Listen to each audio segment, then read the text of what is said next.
I spend hours trawling through the internet trying to find the latest proof of a deity. Fortunately, I found the perfect video that apparently has the proof we've been looking for. I'm excited to be shown the way.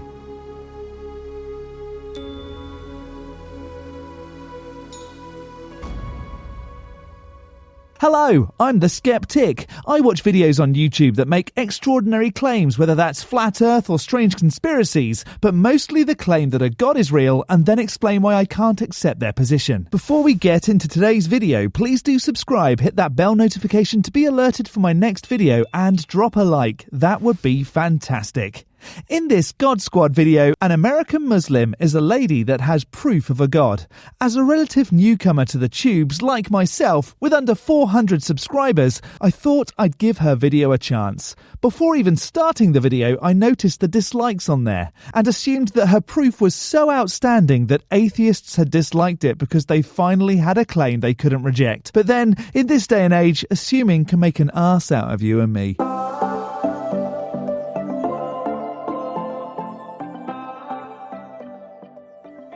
Assalamu alaikum, peace and blessings be upon you. I hope you have been well. Do we have proof that God exists? I thought that's why you made the video. Is our proof good enough? Yes, God does exist.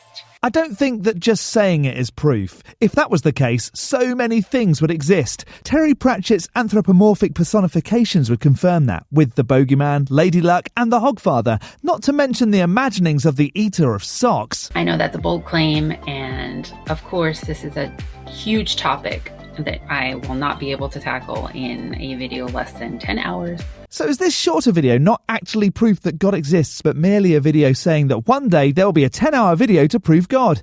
What on earth would take 10 hours to explain? The simple thing that hit me the other day is, look, we believe in gravity, right? It's all around us. I don't think you can say you believe in gravity. I think it's more accurate to say you can observe the effects of the force we call gravity. There's no need for belief when a force is observable. Gravity just is. Reliably. It's there. That thing that makes you fall over when you're drunk and lose your footing? Gravity. Whether we want to deny it or not, gravity exists. If, for instance, I take, I don't know, this cream here, and I say to this cream, you will stay up when I drop you. It's not going to work. It's great you don't deny gravity, but I think I see where this is going. Though, was anyone else concerned that the cream jar didn't make a noise when it fell? Did it ever hit the ground? Is it still falling? I cannot bend gravity to my will. It is a force all around us that controls our lives. We can't see it because we're human beings, and that's the first thing along your road to believing in God. Well, that description wasn't completely accurate, but also gravity isn't supposed to be a thing you can see. Gravity is the word we use to describe the force of an object of mass pulling a smaller object of mass towards it.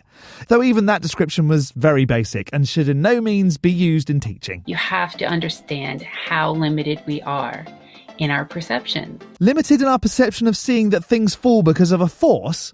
What? I mean, even animals perceive things that we cannot as human beings. Like what? And we always think of ourselves as like greater than them, or, you know, that they don't have as much brain power as we do. That's up for debate, surely. It depends on what the situation is. A squirrel is much better at climbing trees than humans. Dogs are better at digesting raw meat than humans. Dolphins are better swimmers than humans. I failed to see the point here. But we don't have as much instinct as they do either, right? Don't we? What instinct exactly? Some birds' instinct is to fly south when the weather gets colder. That's not something I've planned on doing before. Or do you mean like the human instinct of sympathy? This has me thoroughly confused. For example, and I found this so fascinating I wanted to share it with you. Mosquitoes follow the scent of exhaled carbon dioxide to find their next blood meal. Moths can hear ultrasonic calls of echolocating bats. Elephants communicate over long distances with infrasonic sounds. Many birds, like the zebra finch, can see extra colors. Arctic reindeer can see ultraviolet light to spot their next meal and avoid predators.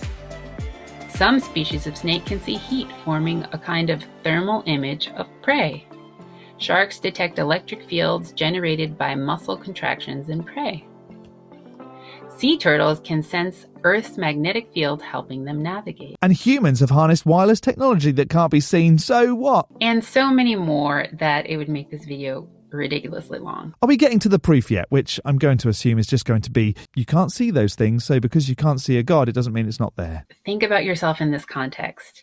You only have your 5 senses, and we can't do anything as cool as some of those animals. And some of those animals can't do things as cool as humans can, so... The idea that we believe in gravity, though we can't see it, right? We observe its effects. Which technically doesn't mean that we believe it, but we've already established that. It's a force that affects us, that we can't really negotiate with, right?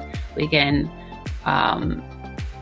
manipulate it once we understand it, but we can't really physically hold gravity. I'm never going to hold gravity, right? You can't hold gravity because it's a word used to describe a force, much like the word love. Something else you can't physically touch, but you can see the effects of, or happiness. You can't touch sadness, but you can observe when things make you sad. I'm just preparing for, you can't see or touch God, but that doesn't mean it's not there. Same with God.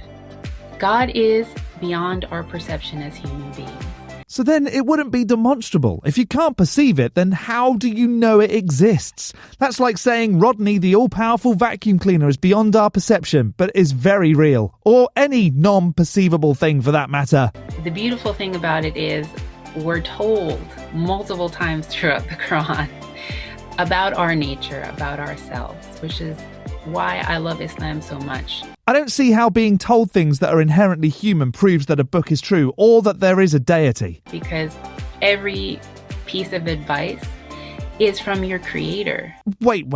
Are you saying a god wrote the book? Because if so, how could it get so many contradictions, like the first human being made from dirt or blood or nothing, I don't know, which are all written in the Quran. Plus, many people say that Muhammad wrote the Quran. But if, like you said, a god cannot be perceived by human senses, Muhammad wouldn't be able to hear or know what a god was saying, right? It's like ignoring the owner's manual to any complex thing that you own.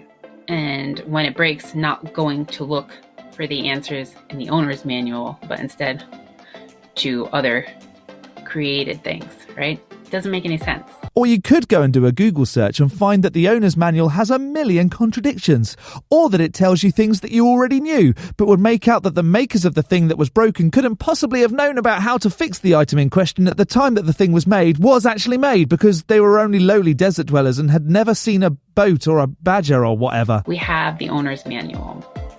And the Quran tells us, and I've talked about this in another video, that we have something called Fitrat Allah, or the natural inclination to believe in God.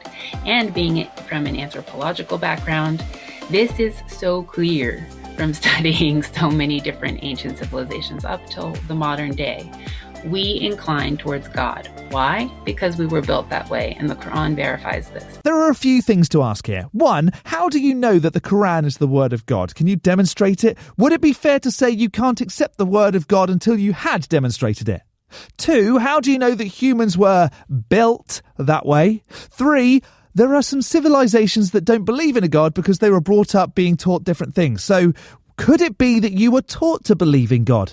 And 3B, how do you know which God to believe in? I'm going to guess because you were taught. And Avicenna, who was one of the greatest Islamic philosophers of all time, actually ran with the idea that is found in verse 52, 35 to 36 in the Quran. And it says, were they created without any agent? Were they the creators? Did they create the heavens and the earth? No, they do not have faith.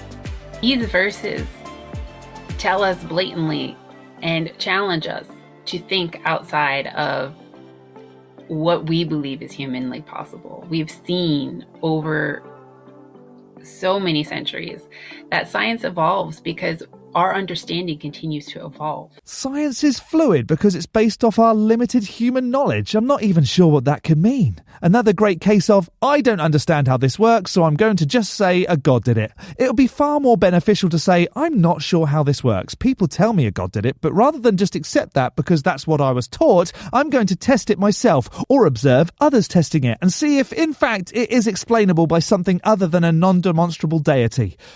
Whew, after all that, I can understand why someone would just say, a God did it. Maybe I'll just start saying that from now on. It's much easier. What doesn't change is what's within the pages of the Quran. And if you really study it and you get the best translation you can for it, because Arabic has 12 million words, to our, I forget what the English language is, but it's so small compared to all of the nuanced words that are available in Arabic. Does having more words in a language add to its validity when it comes to religious texts?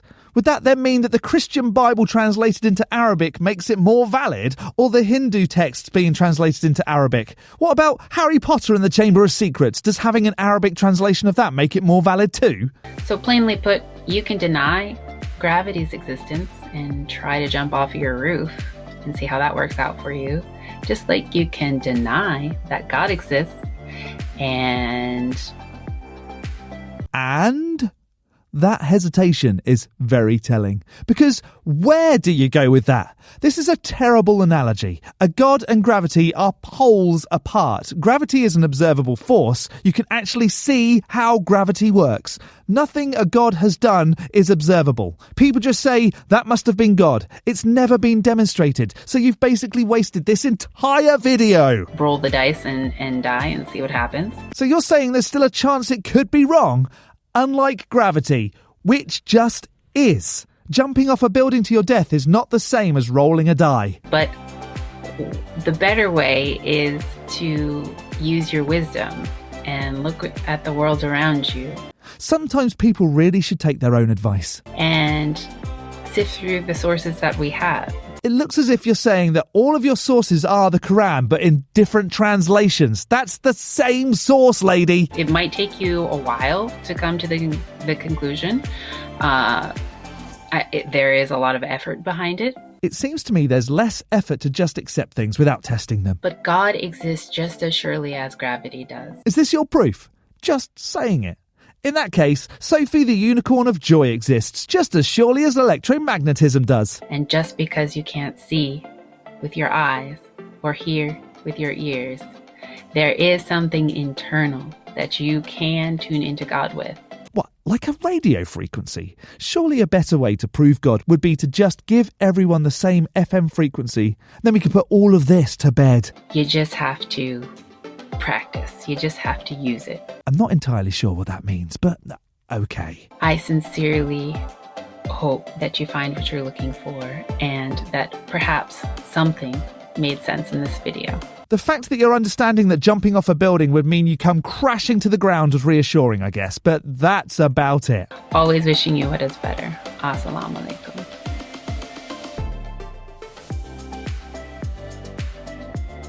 But to perceive things that are unperceivable is impossible, unless it is possible, in which case it's perceivable, right? I don't know. I'm not entirely sure we actually got proof of a God. More wishy-washy blah blah blah that got nowhere. But that's just me. Maybe you were convinced. Are you as convinced of a God as you are gravity? Let me know in the section below. And I'm going to skeptic this off as reaffirming I'm never going to reject gravity. Don't forget to hit the like button and subscribe if you haven't already. From me, the Skeptic, stay safe, keep thinking logically and ask questions. Skepticism is the first step towards truth. See you next Saturday.